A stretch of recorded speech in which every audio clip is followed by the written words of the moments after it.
Já tá. Bom, então vamos lá. Bom, Pri, eu gostaria muito de agradecer o seu aceite do convite. Você é a primeira brasileira falando. Acho que isso vai se tornar muito mais acessível para as pessoas que acompanham a gente. E, bom, se apresenta um pouquinho, fala um pouquinho sobre você antes da gente começar a entrevista. Bom, eu agradeço o convite. É um prazer estar conversando com você hoje. A gente já se conhece há um tempinho e tenho um super carinho por você. Bom, talvez eu possa começar me apresentando dizendo como eu conheci a FAP. Sim, pode ser. Perfeito. Eu tinha acabado de voltar para o Brasil, eu estudei fora, né, durante um tempo, 5 anos fora, e aí eu estava fazendo a minha especialização em cognitivo comportamental. Então foi naquele momento que eu conheci a FAP e eu andava tendo umas dificuldades com alguns clientes, né, emperrada com alguns atendimentos, e aí eu resolvi me aprofundar um pouco mais na FAP. A primeira pessoa que eu conheci nesse mundo FAP foi o Garrett Hillman, né? Então eu fiz um curso online com ele, e aí depois disso eu comecei a me envolver cada vez mais, conheci a B, fui para Seattle, por aí foi. Tá. E aí, Seattle foi o seu começo na ICBS ou você iniciou antes? Seattle foi o FAP Intensive, né? Tá. Que é o workshop Ah, não era ICBS. Não, intensivo. tá. Não tinha nada a ver com a ICBS, então, é isso? Até o momento, não. Tá. Então, meus primeiros workshops foram diretamente com os percursores, né, nesse FAP Intensive. E foi a partir do ano passado, né, que eles fizeram na CBS. Então, até então, eu tinha participado em um workshop mais longo, que são, se eu não me engano, 3 dias. Certo.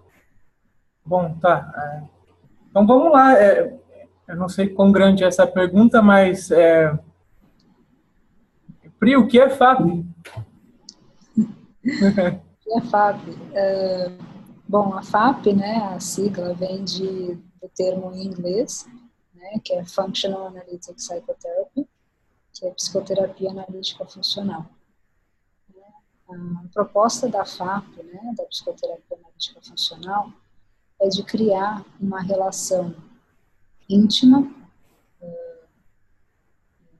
real, né, onde as contingências de reforçamento ocorram em sessão, né? Então, os princípios da FAP, né, é que as contingências que modelaram seu cliente no passado, né, na história dele, aparecerão também em sessão.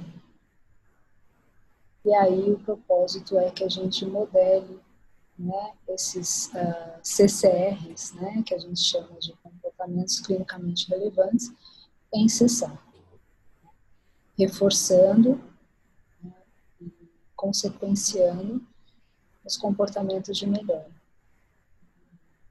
Tá. Você teria um exemplo, sei lá, até clínico, de um comportamento que ocorre fora e vem a ocorrer dentro, na Sim, sessão? então a FAP ela tem assim como um princípio muito importante é que cada comportamento de cliente seja funcionalmente analisado.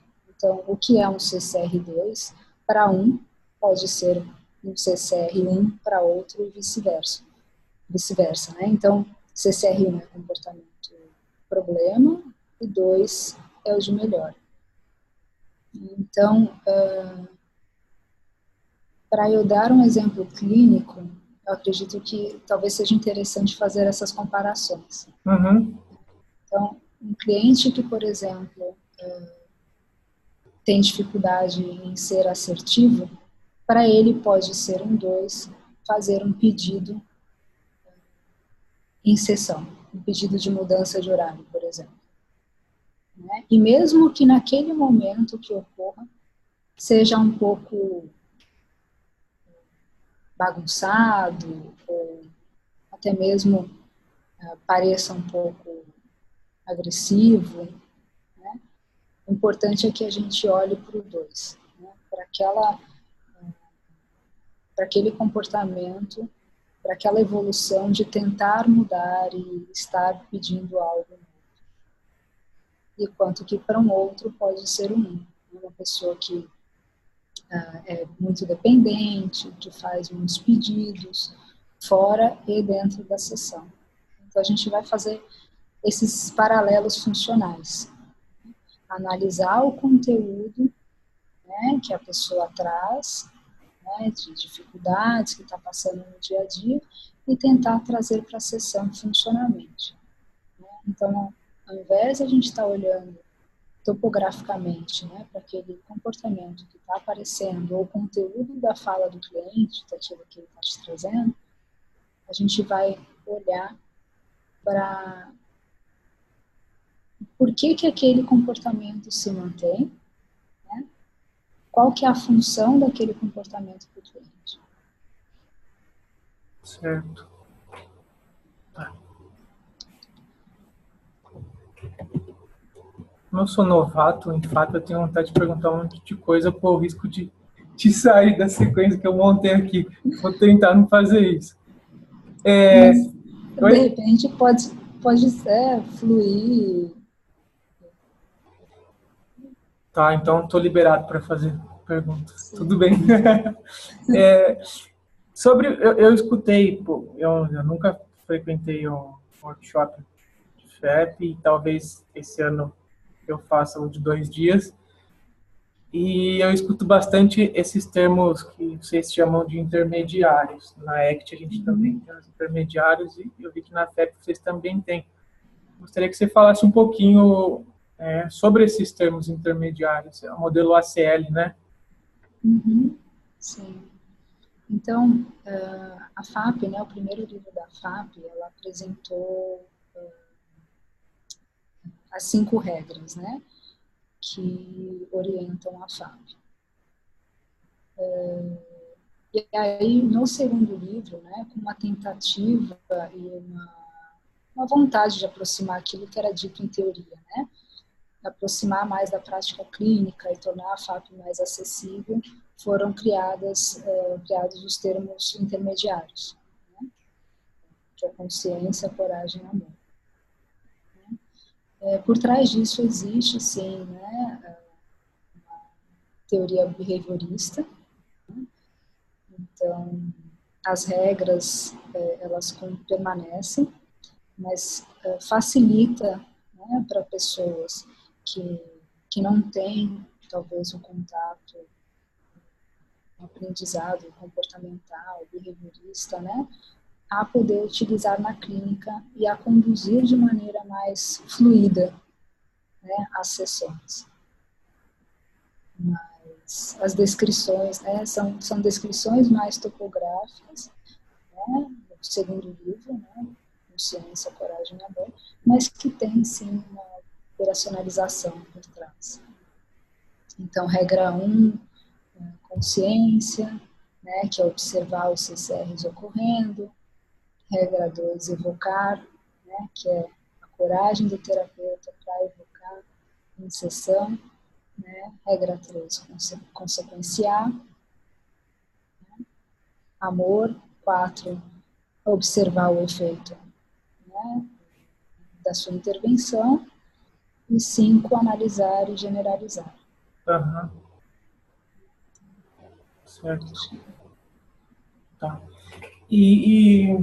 Ok, minha mente voltou um pouco lá atrás, quando você falou dos CCRs, né? Eu espero não estar deixando a entrevista toda encaminholada, mas eu fiquei pensando assim, por exemplo, é possível observar, se a gente fosse avaliar esses CCRs aqui enquanto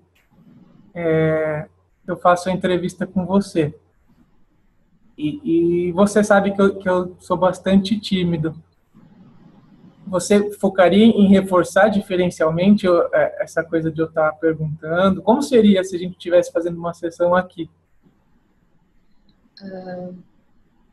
Bom, por te conhecer, né, um pouco, eu acredito que eu acabei fazendo isso naturalmente, que quando você perguntou para mim, né, eu posso mudar um pouco o foco da sessão? Imagino que isso tenha sido um dois seu. Aham. Né? E Então, foi. ser corajoso para pedir fazer algo diferente, sair um pouco, né? Emitir um comportamento diferente, apesar da sua timidez. Então, eu acho que eu acabei fazendo isso. E é isso que vocês chamam de. É isso que vocês chamam de reforço natural dentro da FAP? Sim. Me corrija, que agora que você me chamou de corajoso, eu vou começar a perguntar. Sim, reforço natural não é, por exemplo, dizer, né, isso aí, que bom, né? Mas sim naturalmente responder àquele comportamento que aparece. Existem inúmeras formas de responder a isso, né? Para aumentar a frequência do seu comportamento. E aí é o que o modelo ACL, né, que é de consciência, coragem e amor, vai ajudar, né? Então, a gente observa, por exemplo, né, quando a pessoa emite um comportamento de coragem, você responde com amor, né? Qual que é o reforço disponível em sessão para que aquele comportamento corajoso aumente? Certo. E aí, como é que vocês avaliam assim, a função do reforçador? O que eu acredito que seja assim, o que é reforçador para o Paulo, talvez não seja para o João. Exatamente, né? Então, é único, né? Para cada pessoa, você vai acessar a história de vida, né? Refletir sobre aquilo que é reforçador para o outro. E aí também vale a pena aplicar a regra 4, que é checar se aquilo realmente foi reforçador para o cliente. Né? Você pode checar através de observação, né? Ver se aquele comportamento está aumentando, ou perguntar como é que foi para você. Eu falar isso, responder dessa forma. Para mim aqui, desse outro lado, foi interessante que eu até acho que fiz mais perguntas. Eu estava meio com medo de sair fora do script. E confesso que eu estou me sentindo mais à vontade na entrevista agora. Sim, eu também. Então, para mim foi interessante. Respondendo, estão diminuindo gradualmente. Tá, e qual a importância de conhecer as bases que orientam a FAP? Bom, a gente trabalha, né, com a parte teórica e prática, né? E uma não desfaz a outra. Então, é muito importante saber como aplicar e saber o que aplicar. É importante porque, né, em dada sessão, se você não tem a base teórica e prática, você não vai saber exatamente o que é seu e o que é do cliente. Você pode reforçar por exemplo. Então, acho que isso, para mim, é o mais relevante, né? É você experienciar, estar no lugar do cliente, né? Que é a parte experiencial prática do aprendizado da FAP, e saber as bases teóricas, né, para aplicar behaviorismo, né, análise de contingência, análise funcional durante a sessão. E aí quando você fala... Desculpa. Eu respondi essa pergunta. Respondeu, sim. E quando você fala dessas bases, seria o textualismo funcional, e assim por diante? Sim, né, quando a gente aprende a FAP, se certifica, né, se torna um certificado da FAP, a gente estuda, assim, contextualismo funcional, né, ciência contextual, processos também mais básicos da análise do comportamento. Eu estou te perguntando isso, porque eu perguntei a mesma coisa a semana passada para o Steven, porque eu vejo muita gente migrando para essas terapias que a gente fala terceira onda, ou mais especificamente comportamentais contextuais, porém ficando mais lá em cima só, mais no topozinho ali. E aí a importância que tem olhar para baixo na pirâmide e aprender por completo tudo isso, né? Sim. Tá. E você estava falando do processo de certificação aí já na sua fala. Fala um pouquinho para a gente sobre esse processo e também desenvolvimento pessoal que é necessário para ser um terapeuta FAP. Sim. Bom, então a FAP, né, ela é uma abordagem que não é simples de ser aplicada, né, exige bastante prática, não só teórica, mas experiencial, vivencial, né, e uma disposição por parte do terapeuta para crescer, se transformar, né, e se tornar um modelo de FAP. Então, para atuar dentro desses princípios, né? E a grande experiência, né, de estudo, prática, ensino das principais habilidades são importantes, né, para se tornar um certificado. E, na verdade, assim, são divididas em 4 partes, né, eu diria.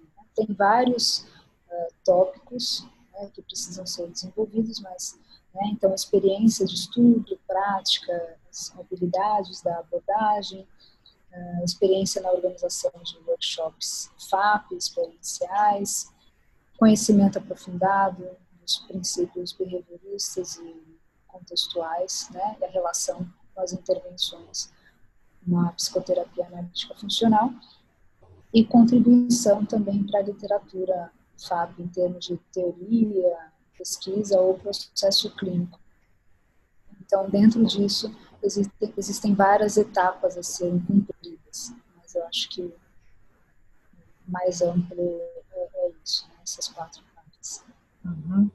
E com relação eu não sei se você respondeu, minha atenção fugiu um pouquinho, mas com relação ao desenvolvimento pessoal, como é que é? Uhum.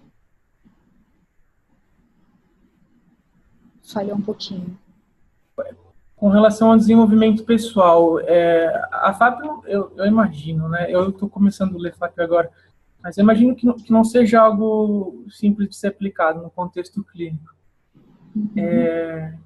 E que nesse desenvolvimento pessoal, como é que funciona essa coisa aí? Porque em ACT a gente fala que é preciso fazer ACT na sua vida para aplicar ACT dentro de sessão.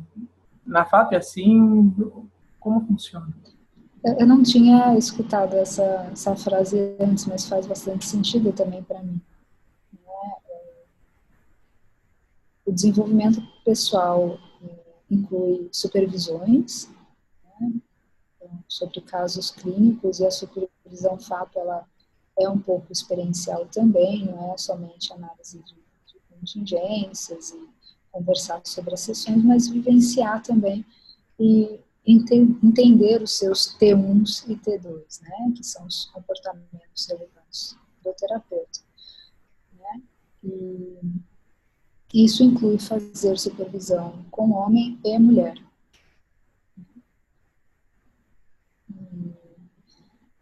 Terapia, né, os workshops, tudo isso, né, tudo isso ajuda na evolução e autoconhecimento. E teve algo que me chamou a atenção, fazer supervisão com homem e com mulher. O que vocês buscam com... O que a gente entende é que respostas diferentes podem acontecer, né? Podem aparecer, né? Em diferentes gêneros, né? Em diferentes estímulos. Certo. Para mim faz muito sentido. Aham. Para mim agora faz também. E você falou um pouquinho disso, né? Do como a FAP entrou na sua vida. Porém, eu acredito que existam mais coisas para serem agregadas. Como é que a FAP entrou, de fato, na sua vida?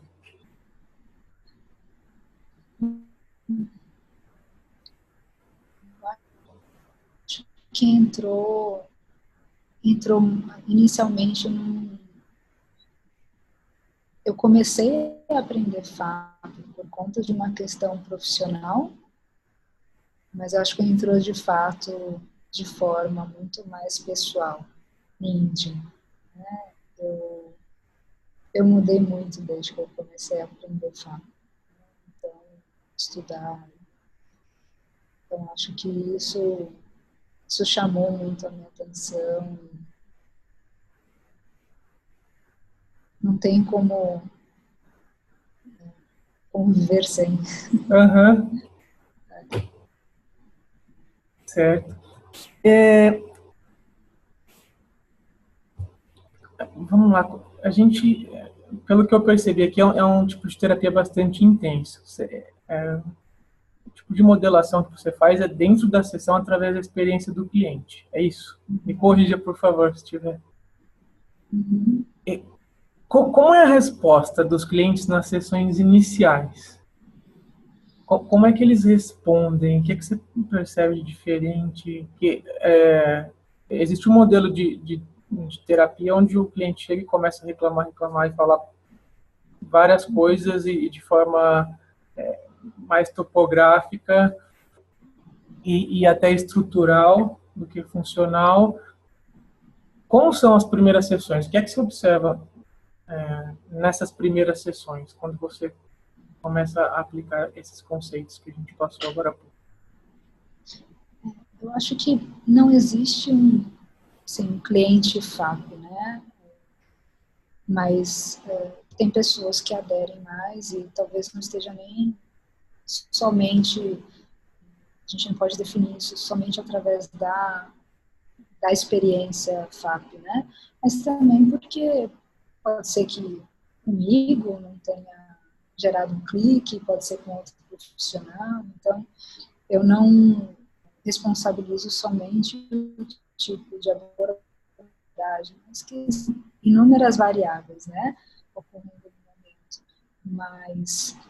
Mas eu acho que normalmente a aderência é muito, muito positiva, as pessoas costuma agradar bastante o cliente, poder discutir aquilo que está ocorrendo no momento, observar, né, o comportamento ocorrendo de novo comigo, lidando de uma outra maneira.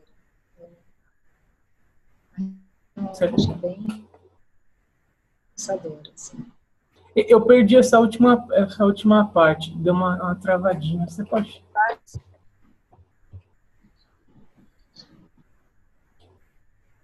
A gente começa, quando eu começo a desenvolver em sessão, né, e responder de uma outra maneira ao cliente, né, aqueles comportamentos que ele está emitindo lá fora, sabe, para poder observar de uma outra maneira tudo aquilo que está ocorrendo, por que aquilo ocorre, e que existem outras formas de lidar, né, com aquela questão. Tá. Vamos lá. De uma maneira mais compassiva, mais cuidadosa. Durante a entrevista, você foi falando sobre alguns termos, CCR1, CCR2, T1, T2. Você poderia falar um pouco mais sobre esses termos, até para... Essa é uma dúvida minha mesmo, para eu poder conhecer um pouco mais. E se vocês usam outros termos além desses durante a sessão? CCRs, raramente, assim, mais quando a gente está tratando o terapeuta, pelo menos eu, né, que eu uso esses termos CCRs. Então, CCR1 é comportamento clinicamente relevante. Problema, né, que a pessoa leva para a terapia e quer modificar, e CCR2 é comportamento de melhora, que é aquele que a gente quer aumentar a frequência. E os T1 e T2 são do terapeuta. Então, são os comportamentos clinicamente relevantes do terapeuta em sessão. E 1 e 2 têm a mesma definição. E outros termos, acho que os mais relevantes são esses, de consciência, coragem e amor também. Eu perdi um pouquinho do... Desculpa, Pri, eu perdi um pouquinho do T2, deu uma pequena travadinha na hora do T2, enquanto você falava. T1 e T2 são os comportamentos clinicamente relevantes do terapeuta em sessão. Né? E 1 e 2 têm a mesma definição, né? Então, problema e 2 melhora. Certo. Bom, eu fiz bem mais do que as perguntas que estavam programadas. Se você tiver outras coisas para colocar que você acha que sejam importantes e que não foram abordadas aqui, você está livre para poder passar nessas coisas, se você quiser. Acho que estou me sentindo bem aliviada de ter aceitado o convite e ter sido tão leve assim. Eu te agradeço. Conduzir de uma forma bem dinâmica e flexível. Eu fico contente. Eu confesso que antes de você reforçar o meu comportamento clinicamente relevante de melhora, eu estava um pouquinho mais travado. E aí foi interessante que, ao mesmo tempo que isso me destravou para poder fazer outras perguntas, as coisas começaram a fluir melhor. Como um terapeuta FAP vê isso que eu estou dizendo? Bom, eu espero que você consiga generalizar para outros ambientes. E continue buscando, né, essa autenticidade, fazendo apesar do medo e vergonha. Continuar fazendo. E aí a gente entrou nos agradecimentos, e aí eu vou, sem querer, fazer uma outra pergunta. Generalização, um processo que vocês buscam, por exemplo, o que eu estou fazendo aqui, formas de colocar isso extra sessão? Isso, né? Em sessão e extra sessão, né? A regra 5 busca fazer essas análises, né? E normalmente, assim, algumas vezes depende do próprio cliente, as análises funcionais. E generalização é que a gente passa de tarefa de casa, né? Então, desenvolver esses repertórios fora de sessão também. E se tivesse... Depois de reforçar algumas vezes, né, em sessão. É importante esse refinamento, né, de refinar o comportamento de sessão. Certo. E essas, você me disse que lições, como se fossem lições de casa, é isso? Uhum. Eu já agradeci, Sim, já voltei. Como funciona isso? Eu sei que não é tão simples de você dar um exemplo aqui. Cada cliente de uma forma, mas no meu caso, por exemplo, aqui, que você já reforçou esse comportamento, como é que o que é que você prescreveria para mim? Se é isso que você faria durante uma sessão? Bom, eu acho que talvez eu fizesse esse paralelo novamente, né, de trazer alguma coisa, alguma dificuldade sua fora da terapia, não sei, alguma questão de trabalho, né? Lembra daquela questão que você falou há 3 semanas atrás? O que você acha de tentar fazer isso também no seu trabalho, com a sua mãe, e por aí vai. Certo. Tentar trazer alguma situação. Certo. Bom, tá, agora eu prometo que são os agradecimentos. Eu gostaria de verdade de agradecer você, inclusive pela flexibilidade com relação aos horários. Eu te dei um monte de horário, mas na verdade foi você que se adaptou a mim. Gostaria de te agradecer inicialmente por isso. Depois também na flexibilidade com relação às questões, porque eu pulei a ordem, mexi, e depois que você reforçou o comportamento, eu continuei fazendo outras perguntas, e você foi bastante, como eu posso dizer, bastante empática na hora de responder essas perguntas que eram mais dúvidas minhas do que dúvidas de pessoas, de colegas de trabalho. E também, finalmente, gostaria de agradecer por você ter aceitado o convite, ter aceitado fazer parte dessas entrevistas que eu venho fazendo. Eu que agradeço, foi um prazer e eu espero que a gente se encontre mais vezes no rolê contextual. Com certeza. Outras discussões. Com certeza, já geram várias ideias. Quem sabe a gente não começa a fazer uma mescla de NFT, Artefact, quem sabe não sai alguma coisa Sim. nova. Com certeza. Então tá bom, eu agradeço muito pela sua presença durante a entrevista.